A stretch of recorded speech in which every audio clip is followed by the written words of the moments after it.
Mula sa pagising ay nagising ulit dahil hindi naman tayo talaga natulog. Paano naman kasi hindi pa tapos ang ating duty ay may naka-schedule tayong inspeksyon. Natural naman ito sa atin bilang serbisyong publiko. Kaso nga lang ang hindi natural ay yung hindi ka pa natutulog ay kailangan mo na namang habulin ang compliance. Ang oras ng inspeksyon, palit ng uniforme, ang hindi pa naliligo, toothbrush lang ang katapat. Habang nagbibihis ako, iniisip ko nga kung saan talaga nagkamali. Swerte kaya o malas? Yun bang swerte ako sa mga kasama ko at ako ang minalas? O sadyang ako talaga ang may dala ng kamalasan? Bigla tuloy akong nagbabagulbol mula pag-alis ko ng istasyon hanggang sa ako ay mag-CR, hanggang sa may suot ko ang uniforme ko at naalala kong hindi na ako pwedeng maligo dahil malilit na ako. Puro ako murmuring.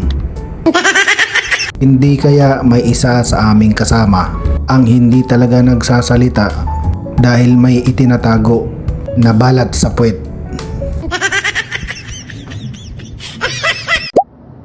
Dahil sa hindi naman kalayuan ang lugar kung saan ako nagbihis. Siyempre kahit hindi pa tayo natutulog, kailangang magkunwaring snappy at malakas. Pero sa totoo lang, halos hindi na maakyat ang hagdan sapagkat nahihilo na at nanginginig ang tuhod. Ang sagot sa tanong ko, ito na nga pala ang malas. Sama kayo sa vlog mamaya. Bubuhay ko to. Wala kang tigler. Yung tikler yan eh. Ang laki. Clip 4. Ang chan mo ba kasi yung laki. O diba? Nasagot na ang tanong ko kung bakit minamalas. Isa sa mga to ang may balat sa puwet. At dahil sa aming asaran, para mawala ang pagod at magkunwaring sagana sa tulog, kanina pa nauubos na ang boses ng senyor natin. Form na daw pala. Alala ko nung bago akong polis, sinabing form, sa linya na wala pang uniform.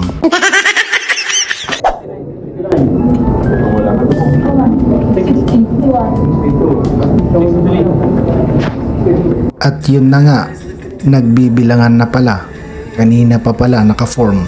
Kaunting tiis na lang ay makakaligo na rin. Yung mga pressures natin. Bali, inspection muna tayo. Tapos mamaya, pagkatapos natin ngayon na inspection, unahin mo natin ang likod bayan. Tapos, saka tayo magpupuro kasi may patay ko tayo ngayon. Senior citizen din dito rin sa Metro Manila. So mamaya magbubura na po tayo ulit. Medyo wala po tayong tulog, medyo pagod, pero wala tayong magagawa kasi kailangan din tayo ng ating mga kababayan. Kailangan si Kaprecious para sa ating serbisyong punerarya. Sige po, update po tayo mamaya. Magandang umaga po sa ating mga Kaprecious.